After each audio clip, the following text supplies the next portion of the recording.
درود خدمت همه شما همراهان گرامی، حضورتون رو در این وبینار خوش آمد میگم. من مرتضوی هستم، مدیر آموزش در کارگزاری ارانته و در ادامه بحثمون در خصوص ابزار بسیار کاربردی فیبوناچی امروز قصد داریم تا بیشتر درباره فیبوناچی سه نقطه‌ای یا همون پروجکشن یا چیزی که تحت عنوان اکستنشن میشناسیم در ابزارهایی مثل پلتفرم‌هایی مثل متاتریدر صحبت کنیم. قبل از اینکه بحثمون رو شروع کنیم ممنون میشم که اگر کیفیت صدا و تصویر برای دوستان مطلوب هست از طریق گزینه چت که در خدمتتون هستش یک تایید کوتاه برای من بفرستید تا با خاطر آسوده بتونیم این وبینار رو دنبال کنیم.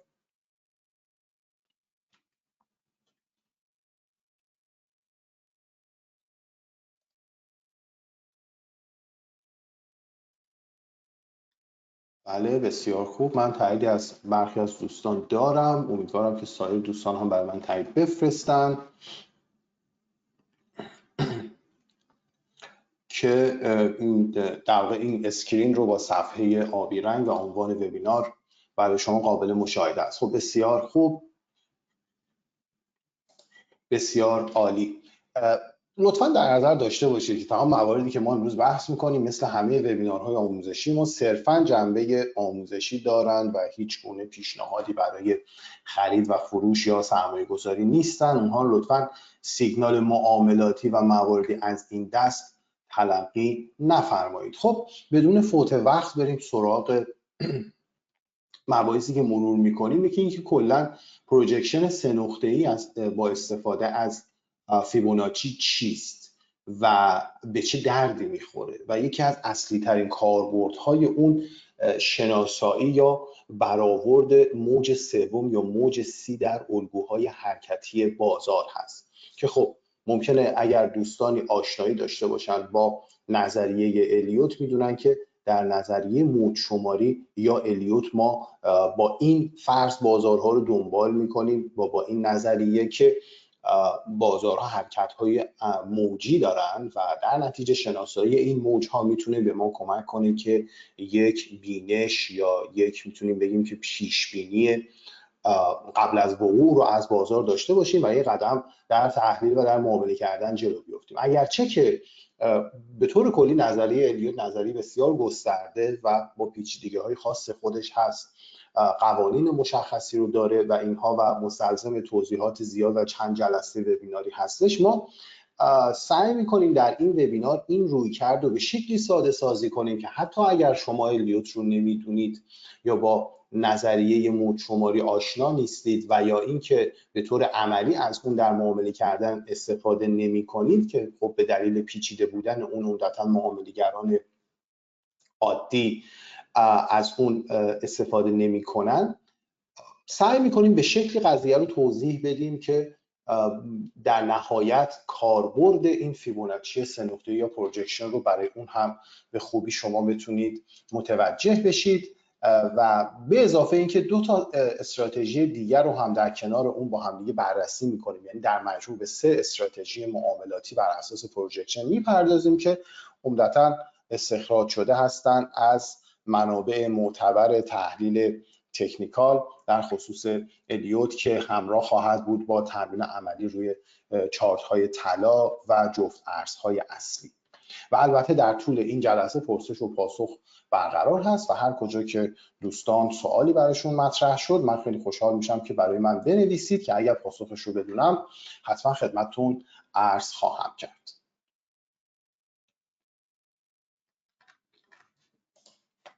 خب با این توضیح بریم سراغ این که اصلا فیبوناچی پروجکشن چی هست. این یک ابزاری است که به ما این امکان رو میده تا بتونیم حرکت بعدی قیمت رو بعد از یک اصلاح اندازه گیری کنیم و بر اساس طول حرکت اولیه اون رو پیش بینی کنیم. اگه خاطرتون باشه برخلاف فیبوناچی ریتریسمنت یا اصلاحی که در جلسه قبل درباره‌اش صحبت کردیم، گفتیم که ما تمرکزمون بر روی اصلاح حرکتی است. به عنوان مثال اگر که به این چارت شما دقت بفرمایید ما گفتیم که در فیبوناچی اصلاحی ما هدفمون پیدا کردن یک روند اصلی است و بعد رسم کردن فیبوناچی به ترتیبی که از نقطه شروع یک روند، وقتی که روند نزولی است، از بالاترین نقطه روند به سمت در واقع آخرین کف ساخته شده در بازار حرکت میکنیم تا بتونیم نقاط اصلاح یا برگشت روند رو بر اساس این سطوح ریتریسمنت، یعنی 0.23 0.38 0.78 و 0.61 که مهمترین ها هستند، ما اونها رو تخمین بزنیم و برآورد کنیم. مثلا شما روی چارت من یورو دلار در تایم فریم یک ساعته رو میبینید و میبینید که بعد از تکمیل شدن این روند نزولی قبلی، من این سطوح اصلاحی رو دارم که شاهد واکنش قیمت در این نواحی هستم. به عنوان مثال شما میبینید که قیمت در ناحیه 23% چقدر با چسبندگی همراه بوده و بعد به ناحیه 38.2 واکنش نشون داده و در ادامه در فاصله بین 50% و 61.8% در واقع متوقف شده و بعد دوباره به سطح 38.2 واکنش نشون داده. بر این اساس گفتیم که با مطالعه رفتار قیمت میتونیم به این نتیجه برسیم که کدوم سطوح برای بازار معنادارتر هستن و بازار به اونها بیشتر توجه میکنه، که در این مثالی که با هم دیگه میبینیم به دلیل این واکنش های مختلف و متعدد به 38.2% این سطح به عنوان یک سطح اصلاحی مهم در نظر گرفته میشه و گفتیم که روندهای قبلی، یعنی این روند نزولی قبلی، زمانی قدرتش رو از دست میده که بازار از سطح اصلاحی 61.8% این حرکت قبلی بتونه عبور کنه به سمت بالا، که این به معنی هست یه روند نزولی ما، یعنی حداقل حتی اگر که ما کماکان این نگاه میتونیم بگیم که بریش یا نزولی داشته باشیم به بازار، وقتی که از سطح 61.8 بازار عبور میکنه دیگه خیلی امیدی به برگشتن و ادامه روند قبلی و شکستن سطح مثلا آخرین کفی که داشتیم، یعنی 1.106 نخواهیم داشت و می‌بینید که بازار فعلا در یک فاز اصلاحی است که یک اصلاح صعودی رو در واقع شکل داده و این چیزی بود که ما تحت عنوان فیبوناچی ریتریسمنت ازش استفاده می‌کردیم. اما فیبوناچی پروژکشن چی میگه؟ فیبوناچی پروژکشن به دنبال چیز دیگری است. فیبوناچی پروژکشن میگه فرض کنیم که ما به عنوان مثال شاهد شکل گرفتن یک روند صعودی در بازار هستیم، به این ترتیب که بازار یک حرکت صعودی بلند رو انجام داده به این سطح و بعد از اون با یک اصلاح روبرو شده به این ترتیب و ما قصد داریم بدونیم که خب زمانی که این اصلاح اتفاق افتاده مقصد بعدی قیمت کجا میتونه باشه، که میبینید این حرکت اتفاق افتاده اما ما میخوایم ببینیم که فیبوناچی پروژکشن چطور میتونه این رو برای ما توضیح بده یا حداقل آیا راهی هست که به ما کمک کنه تا ما متوجه بشیم که مثلا چطور میتونیم این اصلاح رو، پایانش رو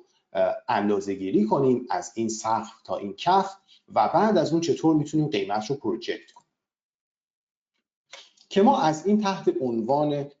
در واقع حرکت ABC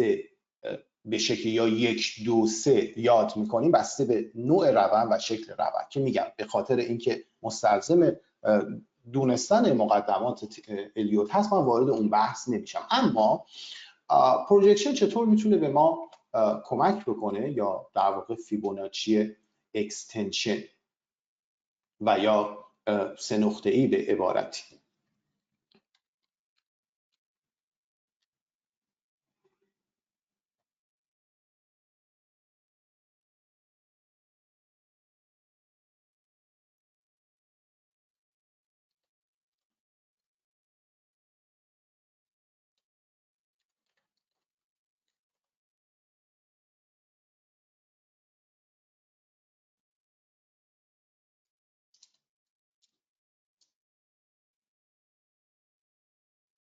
خب یه نکته رو اول من خدمتتون بگم، این که ممکنه در جاهای مختلف شما اسمهای مختلفی رو در واقع ببینید برای فیبوناچی اکستنشن یا ابزارهای مختلفی که با اون برای اون در واقع ساخته شده، که به خاطر اینکه من فکر کنم بحثمون باز هم کمتر گیج کننده باشه، ترجیح من این هستش که ما شیفت بکنیم روی متا تریدر 5، جایی که خب این ابزارها رو بهتر و کاربردی‌تر میتونیم استفاده کنیم و فکر میکنم که عمده معامله‌گرها هم از متای 5 استفاده میکنن.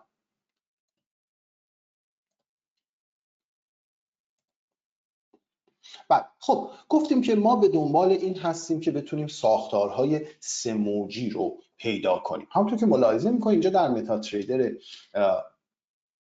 در واقع 5 ما ابزاری رو داریم تحت عنوان فیبوناچی اکستنشن که شما از دو طریق بهش میتونید دسترسی پیدا کنید، از طریق اینزرت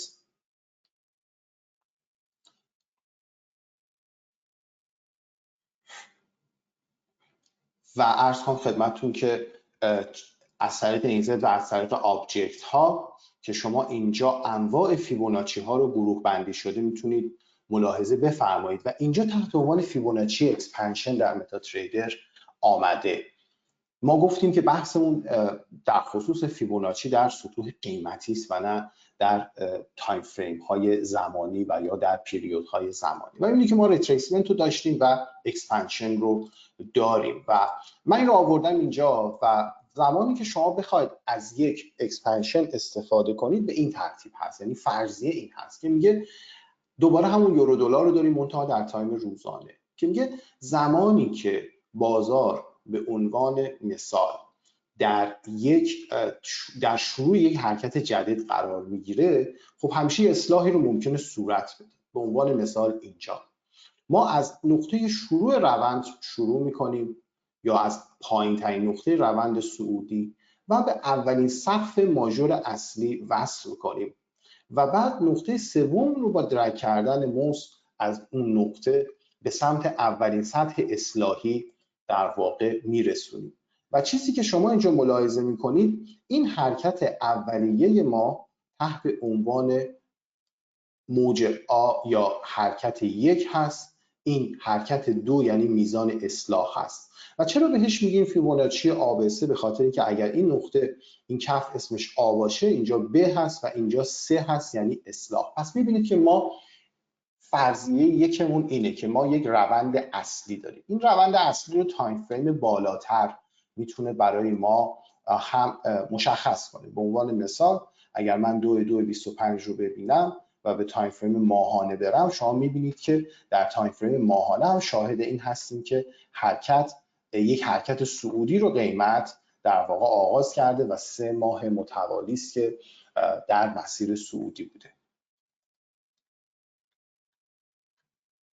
پس من برمیگردم تایم فریم روزانه خودم، میگم که یک حرکت اصلی به سمت بالا داشتم اما این حرکت دوباره به سمت پایین اصلاح شده و یک جای این اصلاح به پایان رسیده. پس من 3 نقطه دارم، کف، یک سقف و یک کف بعدی که کف میتونم بگم که بالاتر از نقطه قبلی هست. و حالا سوال اینجاست که از این نقطه قیمت تا کجا میتونه به حرکت خودش ادامه بده. این اساس استفاده از فیبوناچی پروجکشن هست. و بعد شما سطوحی رو میبینید که اینجا با این پروجکشن روی چارت ما ظاهر میشه، سطح 61.8، سطح 100، سطح 127.2 که مثل عیناً در واقع مثل ریتریسمنت ها این سطوح هم قابل تعدیل هستن. یعنی شما در قسمت لیول ها سطوحی رو که بخواید میتونید بهش اضافه کنید، اما رایج ترین اونها 127.2، 161.8 و 200% هست. پس تا اینجا این بحث مربوط به ترسیم فیبوناچی اکستنشن با هدف شناسایی ادامه روند قبلی در این مرحله و بعد از اون خواهیم دید که چطور میتونید برای شناسایی پایان اصلاح ازش استفاده کنید. خب در این حالت چه اتفاق میفته و این خطوط چه معنایی دارن؟ اولین معنی که این خطوط دارن یعنی چی؟ اولا اینکه تفاوت اصلی با ریتریسمنت اینه و با اون اکستنشنی که ما بحث کردیم در هفته گذشته، این که میگه اگر حرکتی در بازار اتفاق بیفته از این سطح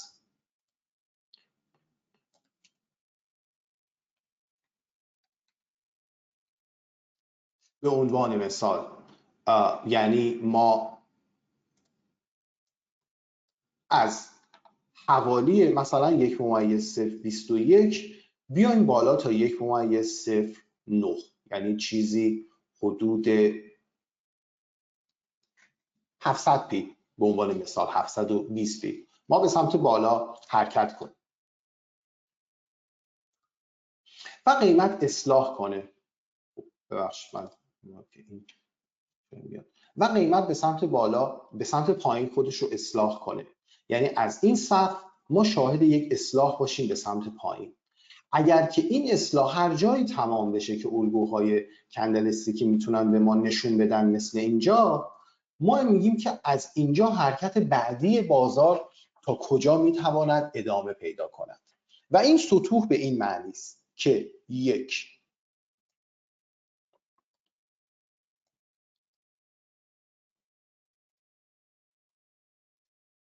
از این نقطه ما انتظار داریم که در یک حرکت معمولی اگر روند قرار باشه روند صعودی باشه حداقل تا 61.8% حرکت کنه. این 61.8% یعنی چی؟ یعنی طول سوینگ جدید ما تقریبا میتونیم بگیم که 2/3 طول سوینگ اولیه ماست یا اون حرکت اولیه روند هست. و بعد سطح 100% یعنی اینکه اگر من قرار هست یه سوینگ جدید داشته باشم تا این نقطه انتظار حرکتی رو دارم که حدوداً 2/3 حرکت قبلی است و میبینید که علامت دهنده یا نشون دهنده این هست. من این رنگ رو عوض میکنم که بهتر باشه. نشون دهنده این اولین تارگت ما میتونه باشه که در یک حرکت سالم اگر ما روند رو درست تشخیص بدیم حداقل باید 61.8% حرکت اولیه داشته باشیم و بعد در ادامه این حرکت میتونه ادامه پیدا کنه تا سطح 100، یعنی که طول این خط قرمز رنگ و این خط آبی رنگ یکی خواهند بود. اگر که شما ملاحظه کنید من اینها رو کنار هم دیگه بگذارم، به این معنی که من انتظار دارم بعد از انجام شدن یک اصلاح در یک روند صعودی که درست تشخیص داده شده حرکت بعدی من حداقل به اندازه طول قبلی باشه و حالا اگر این روند خیلی قدرتمند باشه میتونه این حرکت ادامه پیدا کنه و شاید در یک لگ ما به 127.2% هم برسیم. یعنی چی؟ یعنی 27% بزرگتر از لگ اولیه یا قبلی. که حالا در نظریه الیوت بر این منوال هست که میگه زمانی که ما یک در واقع موج رو درست تشخیص داده باشیم یا بازار یک حرکت روند قدرتمند رو شروع کرده باشه موج سوم ما باید بلندترین موج باشه و در واقع اونجاست که همه به دنبال شناسایی سومین موج بازار هستن که میگن بلندترین موج، قوی ترین موج و در اون نظریه دا که در جلسه قبل توضیح دادیم بر اساس اون در واقع ساخته شده. الیوت شکل پیشرفته نظریه دا هست که میگه بعد از تکمیل شدن یک اصلاح بازار در جهت روند اصلی خودش باید ادامه بده و ما این سه تا سطح رو میتونیم به عنوان تارگت های اولیه داشته باشیم. پس میبینید که این اساس برنامه در واقع پروژکشن هست و خب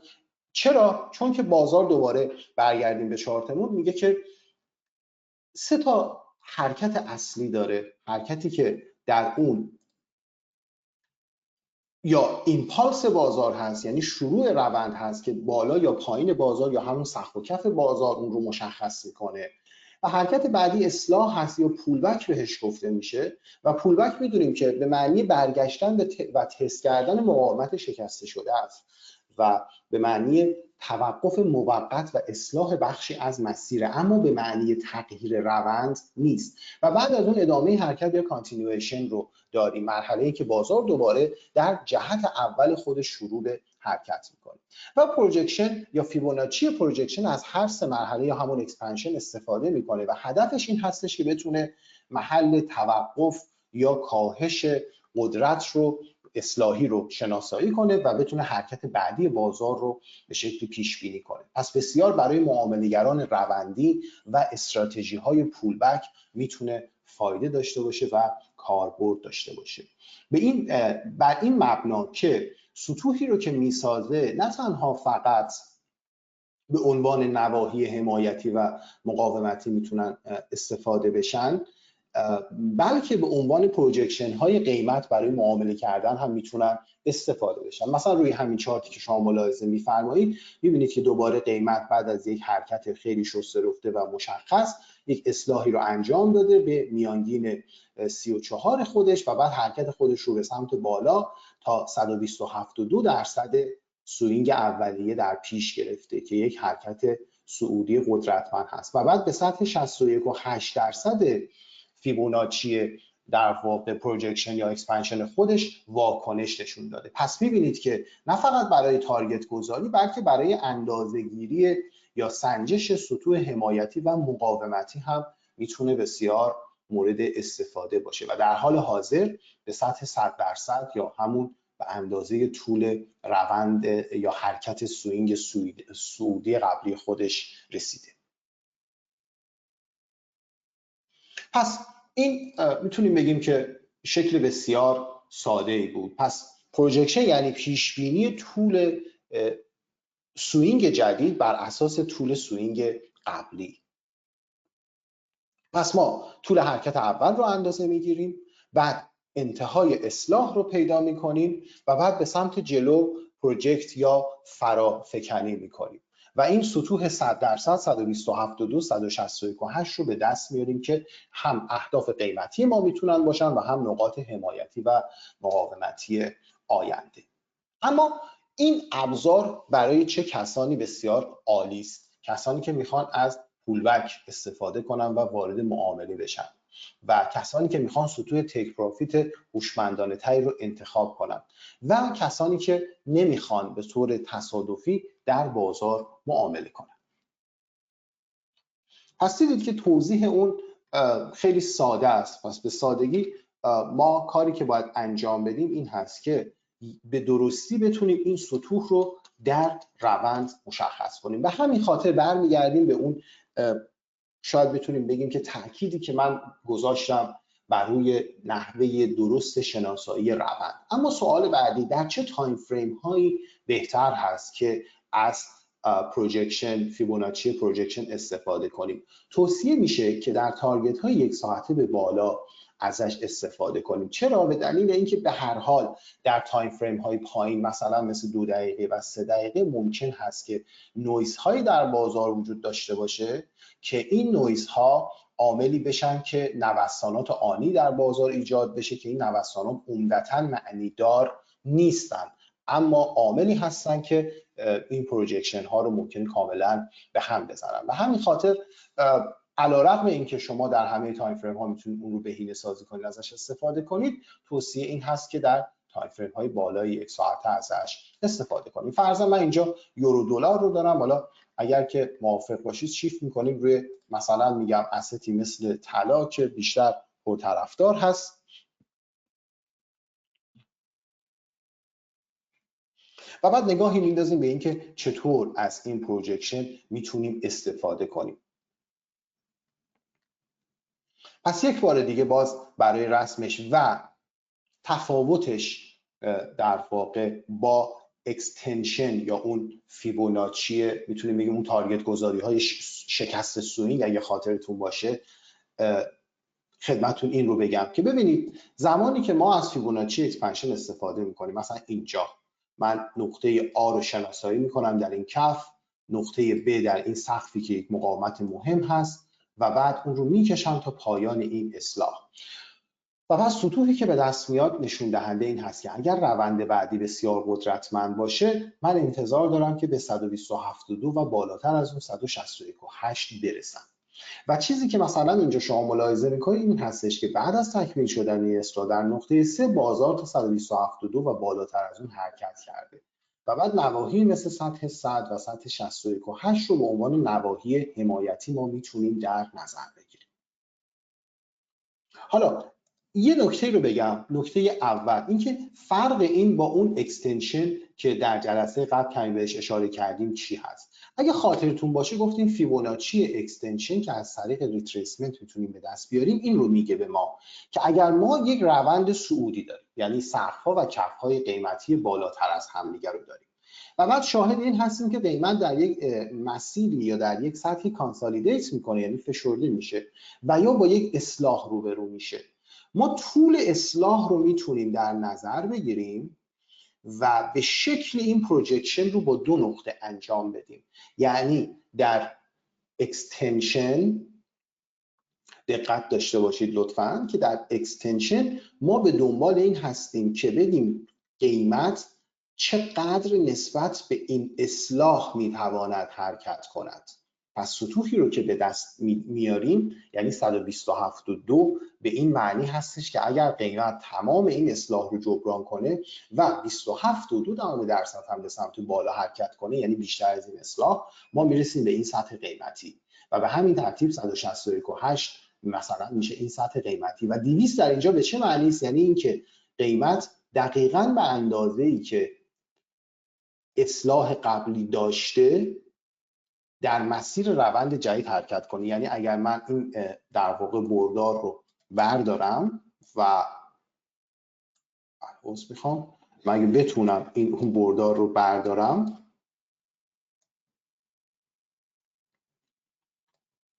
به این ترتیب و اون رو به سمت بالا ببرم، شما میبینید که میرسه خودش به سطح 200. پس 200 در اینجا به معنی حرکت یک به یک ما در بعد از اصلاح قبلی است. یعنی 100% این اصلاح جبران میشه و به اندازه اصلاح صورت گرفته هم قیمت به سمت بالا حرکت میکنه. پس ما اساس محاسباتمون اصلاح قبلی است، اصلاحی که صورت گرفته در روند. اما در پروجکشن اینطور نیست، یا بهتر بگیم در استفاده از اکسپنشن یا سه نقطه‌ای اینطور نیست، بلکه ما به چه چیزی اتکا می‌کنیم؟ ما به حرکت اولیه و بعد اتکا می‌کنیم و بعد سعی می‌کنیم که نقطه شروع روند جدید رو از نقطه پایان اصلاح اندازه بگیریم. به همین خاطر یه سوال خیلی مهم پیش میاد که خب ما این نقطه پایان اصلاح رو اگر ما قصد داشته باشیم که به عنوان مثال با فیبوناچی معامله کنیم، این نقطه پایان اصلاح رو ما چطور باید بفهمیم؟ چون ما قصد داریم که در مارکت زنده این کار رو انجام بدیم، نه وقتی که همه این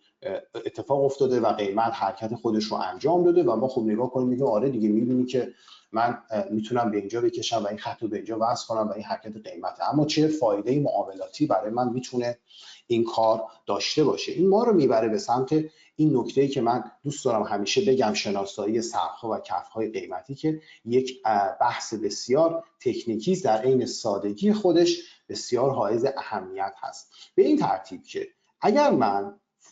به عنوان مثال در یک چنین وضعیتی چارت رو ببینم و ببینم که اینجا برای من معنی این رو داره که بازار در یک وضعیت فشردگی یا در یک وضعیت رنج قرار گرفته و بعد منتظر باید بشم که اینم سرانجام این رنج چی میشه. همونطور که میبینم که قیمت به این میانگین واکنش نشون داده،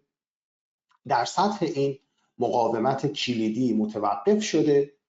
و همچنین انگار که یک ناحیه رنجی رو در این حوالی برای خودش تشکیل داده. حالا کاری که من باید بکنم، باید منتظر باشم با دنبال کردن الگوهای کندلستیک مثل این هامری که اینجاست و مثل این دوجی هامری که اینجا شکل گرفته، یا این دوجی عرض کنم خدمتتون که پای بلند که در اینجاست، به معنی ریجکت شدن قیمت‌های پایین‌تر و برگشت ناگهانی خریدارها به بازار هست و من باید حرکت قیمت رو دنبال کنم و می‌بینیم که بعداً این ریزش ها حتی به کف این ناحیه‌ای که من شناسایی کردم هم ادامه پیدا میکنه و ناگهان بازار به شکلی تغییر میکنه. یعنی من با دیدن دو کندل صعودی بلند که هر دو سقف‌ها و کف‌های قیمتی بالاتر از همی دارند و کاملا اولین کندل دو جلسه معاملاتی قبلی رو به طور کامل پوشش میده و اگر که بدونید این یک فراکتال بالاست، به خاطر اینکه از دو کندل قبلی خودش در واقع در زمان شکلی این کندل آبی بالاترین های رو داشته و بعد من میتونم این کف رو، این نقطه در واقع میتونیم کف رو به عنوان یک کف قیمتی شناسایی کنم، یعنی لوی این کندل آبی رنگ رو. چرا؟ به خاطر اینکه بعد از اون قیمت کندل هایی رو ساخته که این کندل ها سقف و کف هایی به طور مرتب بالاتر از همدیگه داشتن و اگر اینجا یک کف ضعیف بوده، اینجا دیگه یک کف قدرتمند یا تایید شده برای من محسوب میشه. و این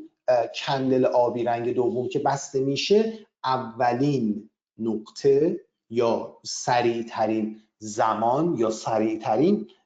میتونیم بگیم که نقطه برای شناسایی این کف قیمتی است و درک این که آیا اصلاح قیمت اینجا به پایان رسیده یا نه. این مرحله اول هست و استفاده از الگوهای کندل استیکی و همچنین الگوهای نموداری بسیار کمک میکنه. به چه ترتیب؟ به این ترتیب که اگر شما همین پترن رو همینجا روی چارت داشته باشید، من میتونم شما رو ببرم به از تایم فریم 1 ساعته ببرم به تایم فریم 15 دقیقه‌ای و کمتر از اون و شما یک الگوی کف دوگانه بسیار واضح رو اینجا ملاحظه خواهید فرمود. یعنی معاملات 25 1 ساعته رو اگر من حتی ببرم به تایم فریم پایینتری به عنوان مثال مثل تایم 20 دقیقه‌ای یا ببرم به تایم فریم 15 دقیقه‌ای، به شکل واضح‌تری شما قادر خواهید بود که شکل گرفتن الگوهای نموداری رو در اینجا ملاحظه کنید. و اون چطوری است؟ به این ترتیب هست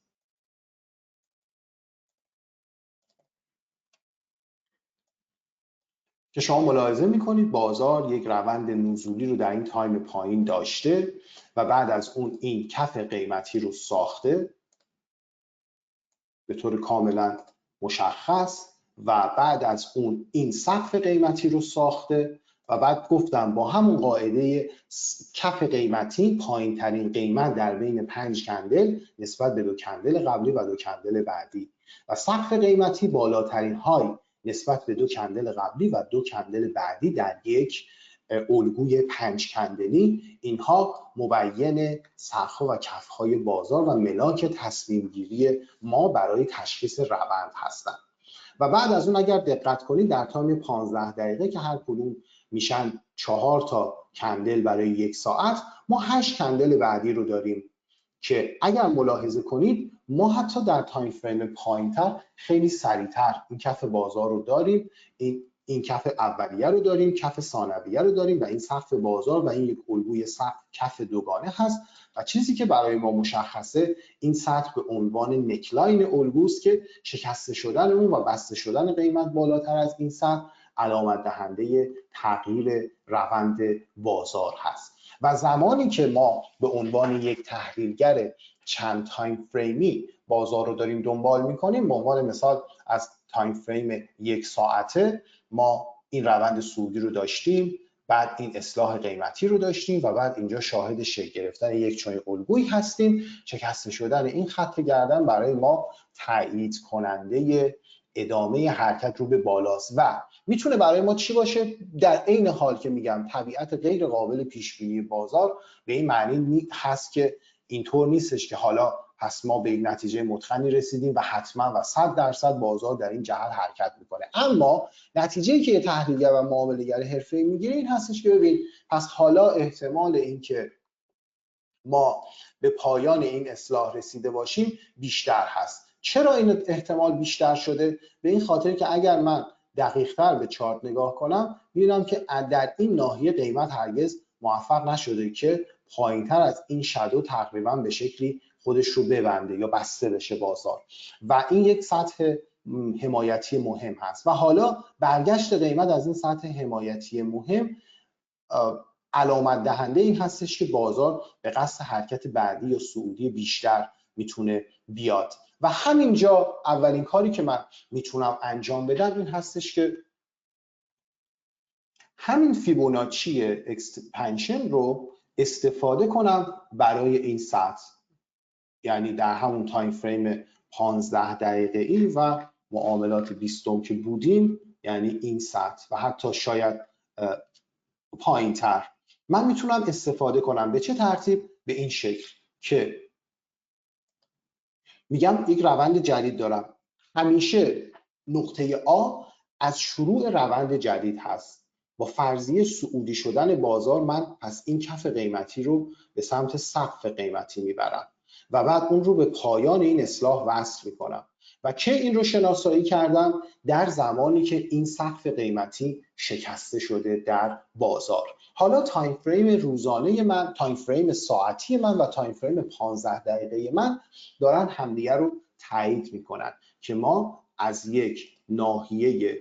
حمایتی بسیار مهم با ساختن یک الگوی کف دوگانه خط گردنی رو شکوندیم به سمت بالا. خب حالا زمانی که این کندل بسته میشه و کندل بعدی بسته میشه، میبینیم که ما به سطح 61.8 رسیدیم و فیبوناچی پروجکشن خودمون رو ترسیم میکنیم و زمانی که رسم کردیم میگیم که خب این حرکت قبلی این سطح 100 خواهد بود که همراه میشه با شکستن یک مقاومت مهم موسوم به خط گردن. میتونیم انتظار داشته باشیم که قیمت خط گردن رو دوباره لمس کنه که ممکنه در حرکت‌های درون کندلین اتفاق بیفته، یعنی در حینی که این کندل داره بسته میشه قیمت رفته بالا دوباره برگشته به سمت پایین که اینا باز در تایم فریم های پایین‌تر میتونه دیده بشه و بعد از اون اینجا میتونه برای ما اولین نقطه ورود باشه. فرض کنید که بر اساس سایز پوزیشن درست شما با توجه به میزان موجودی حسابتون باید که 6 دهم لات در این سطح یا شما 6 دهم لات میتونید پوزیشن خرید باز کنید. این پوزیشن رو تقسیم میکنید، میگید من در این سطح وارد میشم، ابتدا به ساکن با استاپلاسی در این کف قیمتی به اندازه 2 یا 1/3 حجم مجازم، یعنی 2 دهم لات، و بعد اجازه میدم که قیمت یه پولبک داشته باشه و اگر در اون پولبک فرصت خرید دوباره پیدا کردم من 2 دهم لات دیگه در اون سطح وارد میشم به عنوان مثال. و بعد میبینید که بازار این پولبک رو میزنه و یک معامله‌گر هوشمندتر کماکان فکر میکنه که تحلیلش برقراره، چون قیمت در 3 کندل بعد از شکست همچنان بالای خط گردن بسته شده و اینجا دوباره اقدام به باز کردن پوزیشن خرید میکنه و بعد پروجکشنی که ایجاد میکنه با استفاده از فیبوناچی در واقع پروجکشن هست یا همین اکسپنشن سطح 100 127.2 161.8 و 200 به این معنی که یک حرکت قدرتمند قیمت رو میتونیم تا 127.2 و 161.8 ببره و احتمال این حرکت قیمت در تایم فریم های زیر یک ساعته خیلی بیشتر از تایم فریم های بالای یک ساعته است، چون در تایم فریم های بالای یک ساعته فقط روندهای خیلی قدرتمند خودشون رو معمولا به 161.8 و 200 میرسونن که احتمال وقوعش ممکنه در بازار پرنوسان امروز فارکس یه خورده سخت باشه، اما کماکان قابل برآورد هست. و مسئله بعدی در جریان مدیریت روند این هست که شما با خودتون فکر میکنید که خب من در این دو سطح وارد شدم و در این سطح وقتی وارد میشم و شما شاهد یک کف جدید در بازار هستید، میتونید یک استاپ لاس خودتون رو بیارید به سمت کف جدید بعد از اینکه این شکست رو دیدید، نه بلافاصله بعد از شکست نکلاین. این یک وضعیت بعدی این هستش که اون 2 دهم دیگه باقی مونده رو در شکست دوم وارد پوزیشن بشه، یعنی به حجم پوزیشن خودتون اضافه کنید و زمانی که این اتفاق افتاد و تارگت های خودتون رو مشخص کردید، مثلا این تارگت میتونه 127.2 باشه، 161.8 باشه یا حتی 200 باشه و بر این اساس شما کاری که میتونید بکنید این هست که اولین پوزیشنی که در این سطح باز کردید به عنوان مثال میتونید این پوزیشن رو نگه دارید چون بهترین نقطه ورود رو براتون داره. حالا این دیگه بستگی به نوع استایل مدیریت ریسک و مدیریت سرمایه شماست و بعد از اون شما میتونید استاپ لاستون رو بیارید بالا بعد از دیدن این شکست و بعد از اون شما میتوانید مثلا در سطح 127.2 قسمتی از پوزیشنتون رو ببندید یا پوزیشن دومتون رو ببندید و یا در سطح 161.8 ببندید و بعد استاپ لاس خودتون رو منتقل کنید به نقطه‌ای بالاتر در مرحله‌ای که بهش میگن مرحله ریسک فری، یعنی از اونجا هر چه قیمت بالا بره به سود شما اضافه میشه و اگر هم پایین بیاد در سطح پایینتری از سود معامله شما بسته میشه و به این ترتیب شما فضا دارید تا برای 161.8 و 200% قیمت هم صبر کنید. پس دیدید که ما چطور در تقریبا 4 مرحله مختلف، یعنی اضافه کردن پوزیشن ها و مرحله بعدی جابجا کردن استاپ ها، معامله خودمون رو همراه با حرکت قیمت ریسک فری کردیم. و چرا این دوباره توصیه میشه که در تایم فریم های بالای 15 دقیقه، 30 دقیقه، 1 ساعته به بالا باشه؟ به این خاطر که در تایم فریم های کوتاه 1 دقیقه و 2 دقیقه‌ای واقعا مدیریت این عملیات تغییر استاپ لاس ها و مدیریت سرمایه امری بسیار دشوار خواهد بود، به این خاطر که بازار مدام ممکن هستش که تحت تاثیر احساساتتون با شادوهایی همراه بشه که اون شادوها اگر استاپتون رو شما تغییر بدید به سادگی استاپتون رو هانت کنن و از طرف دیگه قدرت روند رو برای شما میتونه نمایش بده. پس برگردیم به تایم فریم 1 ساعته، میبینید که به چه ترتیبی ما میتوانیم از قبل، نکته اصلی ما اینکه ما به دنبال حرکت‌هایی که هستیم که قابل شناسایی باشند از قبل، نه اینکه در جریان بازار و بعضی که اتفاق افتادن بفهمیم آخ اینجا چه موقعیتی بود، چه الگوی نموداری بود و بعد این الگوی نموداری رو ببینیم که با این فیبوناچی میشه ما پروژکتش بکنیم و بعد نه، بلکه ما به دنبال حرکت‌هایی هستیم که این حرکت‌ها رو بتونیم از قبل پیش بینی کنیم. پس این روش کلی استفاده از فیبوناچی پروژکشن در معامله کردن هست و شما میتوانید ستاپ های مختلفی رو بر این اساس پیدا کنید. اما شکل دیگری، یا بهتر بگیم که همین عملیات در قالب دیگری هم قابل اجرا هست و اون قالب شاید بتونیم بگیم که یک انواع دیگری از استراتژی های معاملاتی هستن که ما میتونیم باهاش استفاده کنیم، مثلا ترکیب با الگوهای کلاسیک مثل فلگ، مثل تراینگل ها یعنی مثلث ها، و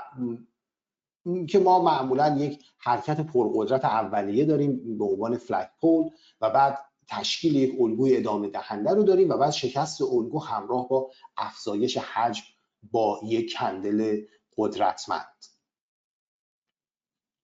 خب معمولا در این شرایط هم بسیار میتونه کمک کننده باشه برای ما. یعنی مثلا میگم اگر باز دوباره به عنوان مثال ما روی چارت طلا نگاهی بندازیم به رفتار قیمت، میکنم مثالهای خوبی رو در این باره بتونیم با هم دیگه پیدا کنیم. یکی از اون مثالهای خوب و شکل گرفتن این الگوهای نموداری، باز میگم در تایم های پایینتر شاید بهتر دیده بشه یا بهتر قابل اندازه گیری باشه.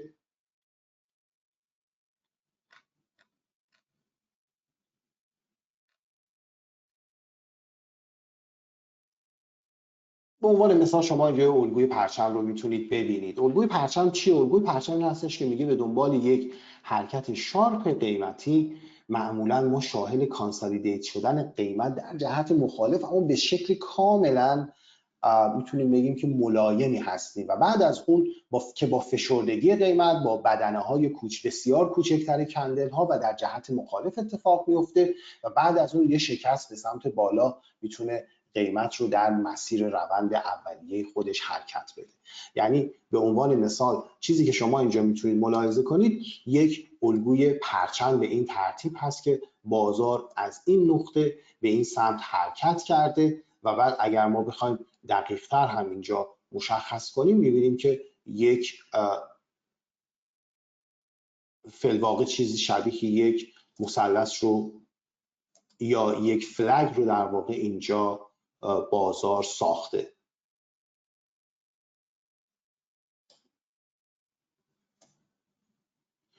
به این ترتیب که شما ملاحظه میکنید. پس ما یه فلگ داریم، به این میگیم پایه یا میله پرچم و به این میگیم خود پرچم و بعد شکست به سمت بالا که خب به طور دقیق‌تر در واقع ما به 4 نقطه تماس احتیاج داریم و به همین خاطر من این رو میارم اینجا در تایم فریم باز 15 دقیقه‌ای و شما میبینید که بهتر قابل رؤیت هست به چه ترتیب قیمت بعد از این حرکت، از جایی که حرکت پرچم ما شروع شده تا تقریبا این سقف قیمتی،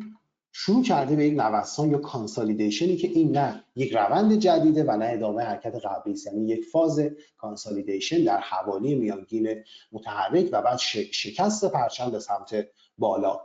و در یک چنین شرایطی معمولا ما چیکار میکنیم؟ اولا که این سه نقطه رو از آغاز حرکت شناسایی میکنیم، یعنی از میتونیم بگیم که حالا این کف قیمتی یا از جایی که کندل ها بعد از این کانسالیدیشن شروع کردن به رشد کردن، که درست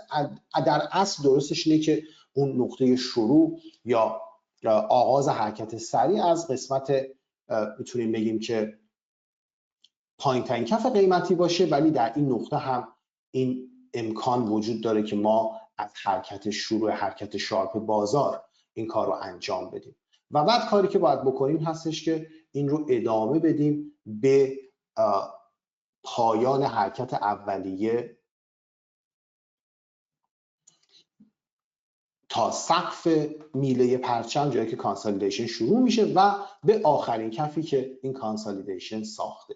و بعد از اون پروژکشنی به دست بیاریم تحت این عنوان. می‌بینید سطوح 61.8 سطوح 100 و سطوح 127.2. حالا نظریه پرچم چی میگن یا الگوهای ادامه دهنده؟ میگن به اندازه این قاعده یا میله پرچم انتظار میره که بعد از شکست حرکت به سمت بالا ادامه پیدا کنه. یعنی که اگر که من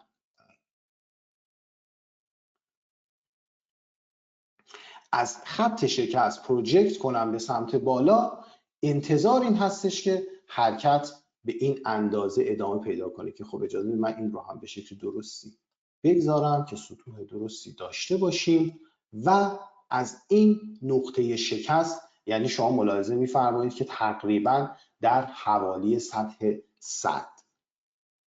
یعنی چی؟ یعنی حرکتی به اندازه در واقع این چیزی که ما بهش میگیم فلگ پول یا میله پرچم به سمت بالا اتفاق بیفته. در این شرایط معمولا در کندل شکست همراه با تایید سایر ابزارها وارد میشیم که مهمترین اونها شاید RSI و MACD باشن. و به چه ترتیب؟ اگه خاطرتون باشه از جلسه گذشته گفتیم که یکی از سیگنال های خوبی که از MACD میگیریم جایی است که MACD از سیگنال لاین یا میانگین خودش در جهت روند اصلی در واقع کراس میکنه یا از اون عبور میکنه، که اینجا حرکت ما روند اولیه ما صعودی است، این پرچم رو داریم و حرکت بعدی صعودی است و میبینید که مکتب ما این تایید رو میده. و دومین ابزاری که نگاه میکنیم بهش RSI هست. RSI به ما میگه که قیمت از ناحیه 50 به سمت بالا به شکل حرکت کرده که RSI رو از ناحیه خنثی به سمت بالای 50 کشونده و در ناحیه خرید قرار گرفته و همین اندازه. و دقت کنید که تاییدهای آسیلاتوری بعد از الگوهای ادامه دهنده که الگوهای فشردگی قیمت هستن چندان قدرتمند نیستند. چرا؟ چون ما اینو بحث کردیم قبلا در خصوص در مومنتوم ها. اونها ابزارهایی هستن که به شدت در بازارهای روندی مؤثر کار میکنن و زمانی که بازار چاپی میشه، بازار کانسالیدیت میشه و ما شاهد شکل گرفتن الگوهای نموداری، فشردگی، رنج و مواردی از این دست هستیم، به این معنی هستش که اون ابزارهای مومنتومی چندان کارایی ندارن.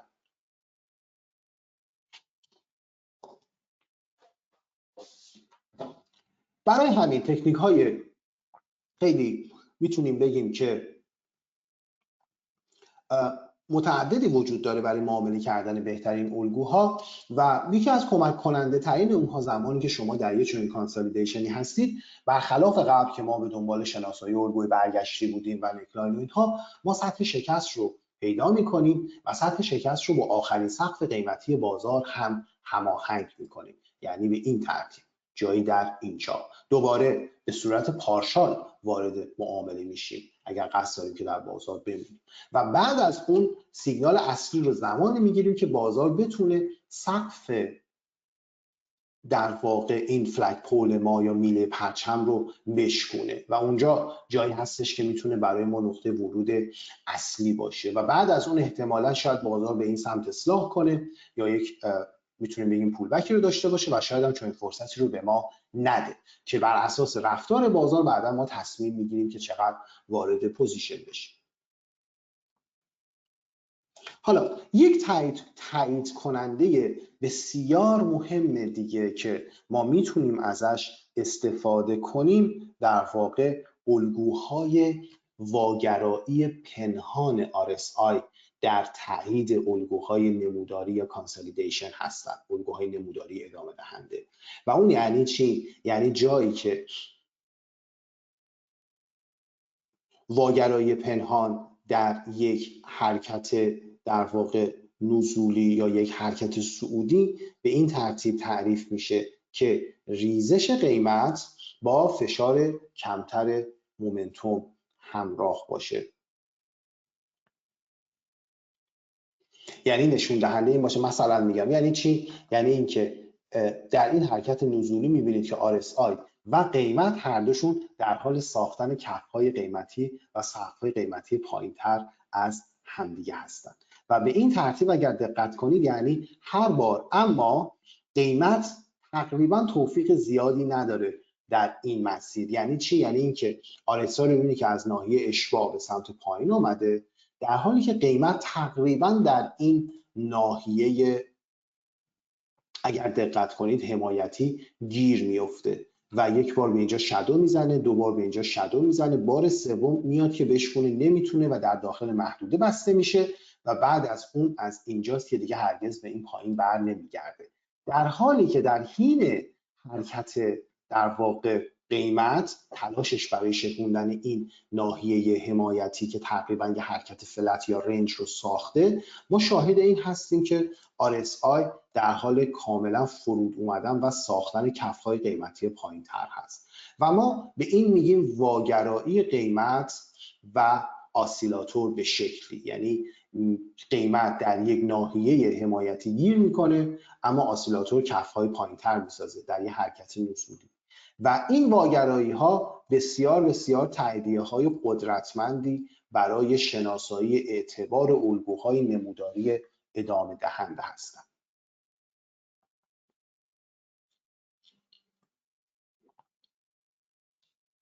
که معمولا در طول کانسالیدیت شدن قیمت شما میتونید زیاد به اون برخورد کنید.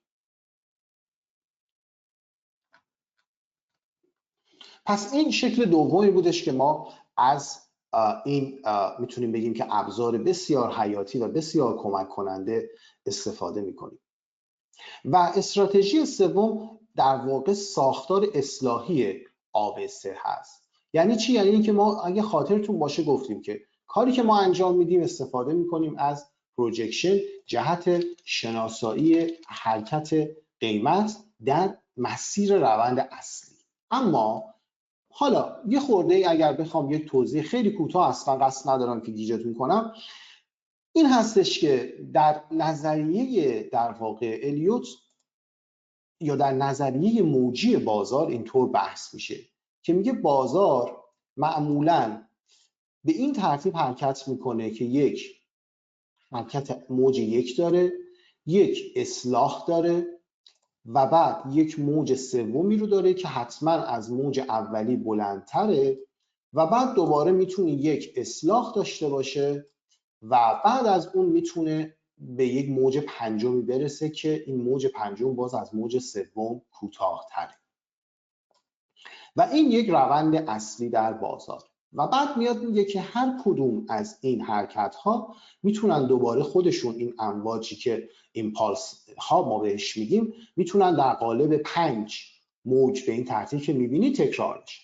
و این امواج اصلاحی میتونن در قالب 5 موج و یا در قالب 3 موج تکرار بشن. یعنی اینکه قیمت به سمت پایین بیاد، از نقطه A به B بیاد و بعد یک حرکت کوتاهی رو به سمت بالا داشته باشه و بعد یک ریزشی رو به سمت پایین داشته باشه. که اگر من بخوام این رو مشخص تر کنم براتون، فکر کنم بهتر باشه که رنگ اینها رو عوض کنم تا جالب تر دیده بشه. مثلا این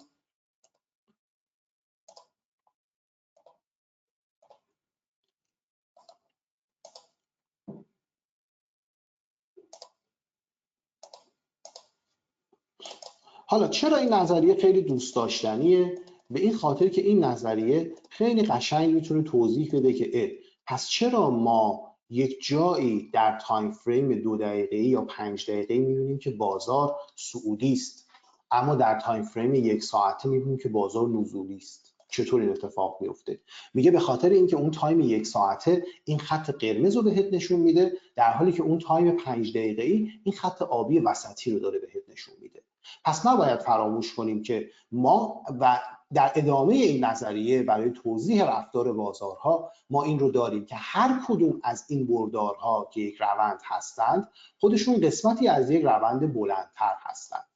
یعنی عین همین جریان رو ما در مسیر موج سوم میتوانیم داشته باشیم، به این ترتیب که یه حرکت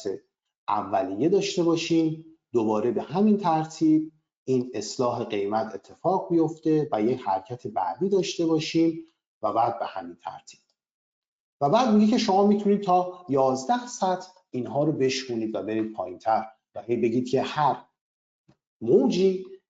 زیر موج یک موج بزرگتر میتونه باشه. حالا اینو گفتم نه اینکه برای که گیجتون بکنم، بلکه اینو گفتم خدمتتون عرض کرده باشم که حالا ABC یا استراتژی اصلاحی یعنی چی؟ یعنی اینکه اگر که من فهمیدم من در تایم فریم بلندتر در یک روند صعودی هستم و من دیدم که قیمت یک اصلاح رو داره انجام میده، میتونم از طریق فیبوناچی پروژکشن A B C رو مشخص کنم و بفهمم که از کجا این حرکت اصلی مهم که اصلا طولش قابل مقایسه با این اصلاح‌های کوچولو نیست میتونه شروع بشه. این اساس این استراتژی و اصلا هم خدمتتون عرض کنم مسئله ساده ای نیست و مسئله است که ممکنه بارها در اون ما با خطا روبرو بشیم، اما از یک منطق بسیار شسته رفته و از یک منطق بسیار دقیق پیروی میکنه که نظریه الیوت، نظریه بازارها، خود الیوت و پریچه به درستی و به کاملی تونستن این رو توضیح بدن و تا به حال هم هیچ ابجکشن یا هیچ گونه ردی روی اونها نبوده که بازارها خلاف این حرکت میکنن. نه، بازارها در این قالب حرکت میکنن. فقط نکته اصلی که شناسایی این موجها بسیار کار دشواری است و احتیاج به مهارت، تبخر و ممارست فراوان داره. اما نکته‌ای که ما میخوایم بهش بپردازیم این هست که خب ما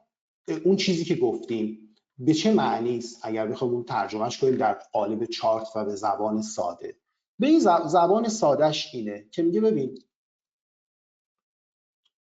مثلا من یه سیمبولی رو بخوام انتخاب کنم، اگر که موافق باشید با همین طلا ادامه بدیم. مثلا به این ترتیب کار میکنه، میگه نگاه کن، فرض کن که ما اینجا شاهد این هستیم که یک حرکت صعودی در بازار شکل گرفته در این تایم فریم 1 ساعته و ما میبینیم که قیمت اومده بالا، اینجا یک کانسالیدیشنی رو داشته و بعد آمده پایین و بعد از اون میخوایم ببینیم که خب این اصلاح قیمت کجا میتونه تموم بشه.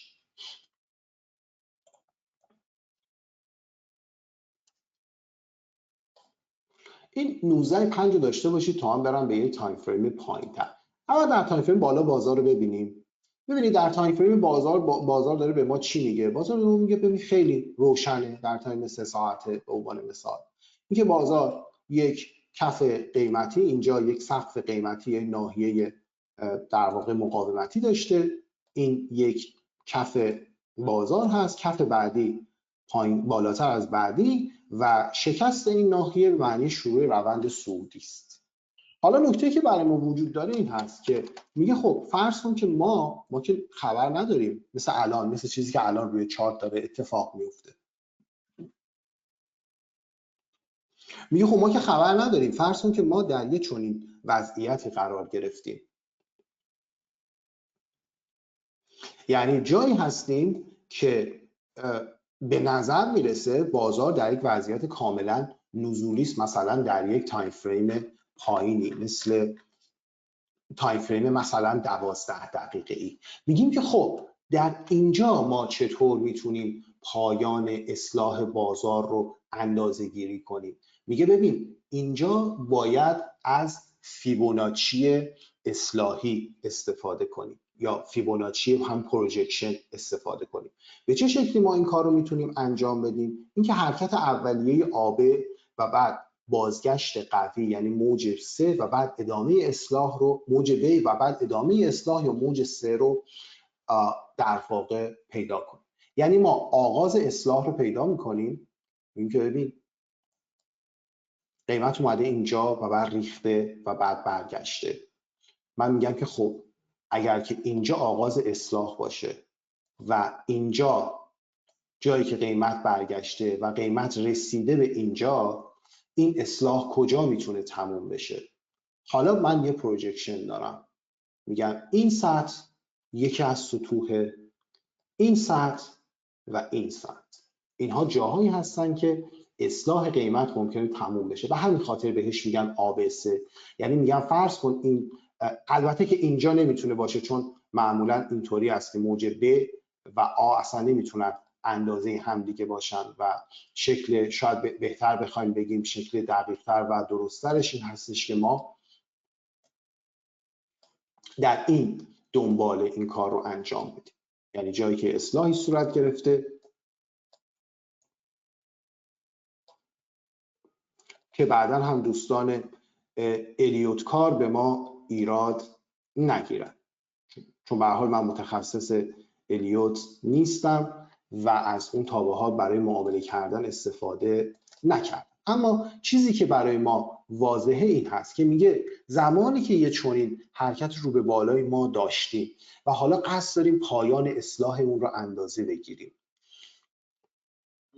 چطور این کار رو باید بکنیم؟ اولین حرکت، دومین حرکت قیمت و بعد سطوح بعدی رو میتونیم به عنوان نقاط گرفتن نقطه C یا پایان بازار در نظر بگیریم و بعد شما ملاحظه میکنید که قیمت در همین سطح اولیه سطح متوقف شده. یعنی پس ما یه پروجکشنی رو از قیمت میتونیم پیدا کنیم بدون اینکه نظریه الیوت رو بدونیم و اون پیچیدگی های موج شماری رو، از اینکه اگر تشخیص دادیم که روند قبلی ما یک روند صعودی قدرتمند بوده، یه حرکت صعودی است و نشانه دوم این هست که این اصلاح های اون کمتر از 61.8% و بعد از اون فکر میکنیم که بازار وارد یک کانسالیدیشن شد، پس این اصلاح نزولی یک جایی باید تمام بشه. ما میتونیم از این پروجکشن استفاده کنیم برای اینکه ببینیم این اصلاح کی میتونه به پایان برسه و اون حالا به چه ترتیبی رسم میشه به شکل درست.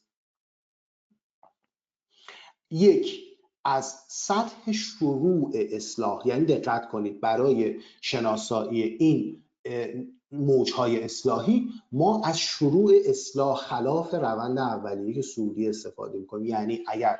روند اولیه شما صعودی هست، شما از نقطه شروع میکنید که از اونجا ریزش قیمت به سمت پایین شروع شده و بعد اون رو به سمت نقطه‌ای میبرید که بازار به سمت بالا یک میتونیم بگیم ریباند یا یک جهش رو داشته و بعد سعی میکنیم که از این سطوح استفاده کنیم. حالا سوال اینجا میتونه باشه، دوستی هم پرسیدن که کدوم سطحش مهمتره. باید خدمتتون بگم که بسته به کانتکست بازار کاملا میتونه متفاوت باشه. مثلا در یه چنین وضعیتی شما ملاحظه میکنید که به عنوان مثال میزان حرکت قیمت برای یک اصلاح به عنوان مثال $21 چیزی حدود 22 کندل در واقع طول کشیده، درسته؟ در حالی که پس این نشون دهنده این هستش که حرکت قیمت در این سطح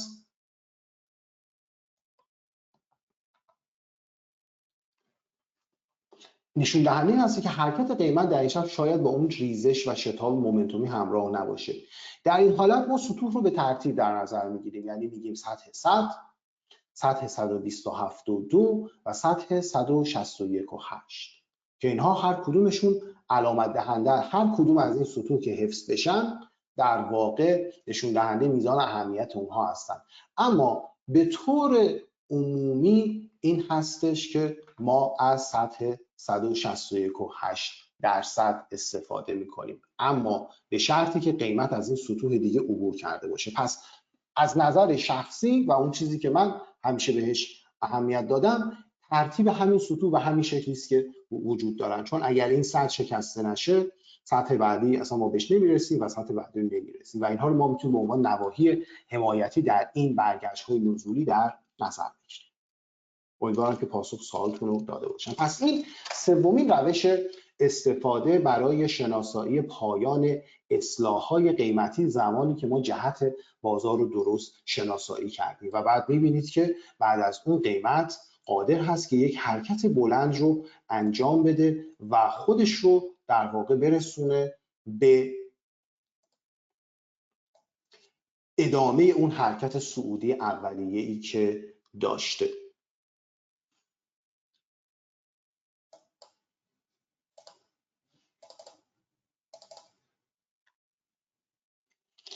خب امیدوارم که این سه در واقع استراتژی که مطرح شد بتونید شما در دمو تمرین کنید، روش بررسی کنید و ببینید که چه اینسترومنت ها یا چه ابزارهای معاملاتی بهتر با اینها کار میکنن و همچنین اونها رو روی تایم فریم هایی که باز توصیه میکنم نه خیلی تایم فریم های پایین بلکه مثل 15 دقیقه 30 دقیقه 1 ساعته و به بالا اونها رو آزمایش کنید و ببینید که به چه ترتیبی روی کدام تایم فریم ها اینها میتونن بهتر برای شما کاربرد داشته باشن. و این هم بحث تمرین ما بود بر روی متا تریدر. اگر که سوالی وجود داره با توجه به اینکه من به پایان وقت خودم در این وبینار رسیدم ممنون میشم که نقطه نظراتتون با من در میون بگذارید و سوالی اگر هست اون رو هم بفرمایید.